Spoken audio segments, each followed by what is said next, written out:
छत्रपती शिवाजी महाराजांचा सुवर्णकाळ आणि आजचा महाराष्ट्र महाराष्ट्र म्हणजे काय? महाराष्ट्र म्हणजे जिजा उंच्या गळ्यातील माळ म्हणजे महाराष्ट्र, सईचा कुकवानं भरलेलं कपाळ म्हणजे महाराष्ट्र, जगत गुरु तुकोबरायांच्या भजनातील टाळ म्हणजे महाराष्ट्र, कायम आठवणीतला भार म्हणजे महाराष्ट्र, कर्तृत्वाच्या सरीनं हिरवागार झालेला रानमाळ म्हणजे महाराष्ट्र, आणि तुमचा आमचा प्राण म्हणजे महाराष्ट्र, आणि तुमचा आमचा प्राण म्हणजे महाराष्ट्र. खरं तर आज महाराष्ट्राची काय परिस्थिती आहे? सगळे टायरवाले केरळचे, बांधकामवाले युपीचे, गवंडवाले बिहारचे, सुतारवाले राजस्थानचे, हॉटेल सगळी दक्षिणातांकडे. साहेब, ही पोरं इथं काम करतात, या महाराष्ट्रात येऊन काम करतात, याचं मला मुळीच वाईट वाटत नाही. पण आमच्या महाराष्ट्रातली पोरं कॉलेजच्या कट्ट्यावर बसायचं, पिचकाऱ्या मारायच्या, नाहीतर कुठल्या तरी भाईच्या मागे जाय की म्हणून फिरायचं. याच्या पलीकडे काय करतात का नाहीत? अहो, त्यांना सांगा, आपण या महाराष्ट्राच्या मातीमध्ये जन्माला आलोय. या महाराष्ट्राच्या मातीचा इतिहास कुठल्या ऐऱ्या घेरानं किंवा लुंग्या सुंग्यानं लिहिलेला नाही. या महाराष्ट्राच्या मातीचा इतिहास लिहिलाय शायरांच्या डाफांनी, घोड्याच्या टापांनी, ढगाच्या गडगडाटानं, डोंगराच्या हिरव्या पिवळ्या शालीनं, सह्याद्रीच्या नालीनं.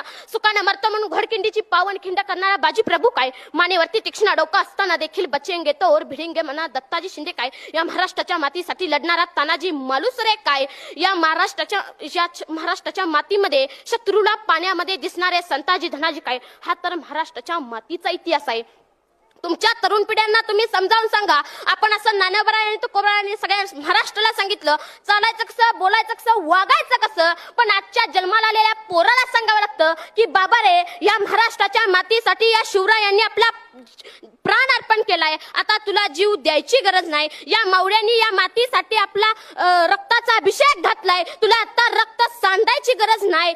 पण या मावळ्यांनी जे बलिदान दिले, ती बलिदानाची जाणीव आपल्याला ठेवायला पाहिजे. आणि बलिदानाची जाणीव ठेवण्याचे मार्ग कोणते? छत्रपती शिवाजी महाराजांनी संभाजी महाराजांना डोक्यावरती घेऊन मिरवणं असं मला वाटत नाही. तर या महापुरुषांना डोक्यावरती घेऊन मिरवण्याआधी त्यांना हृदयात मिरवावे लागेल.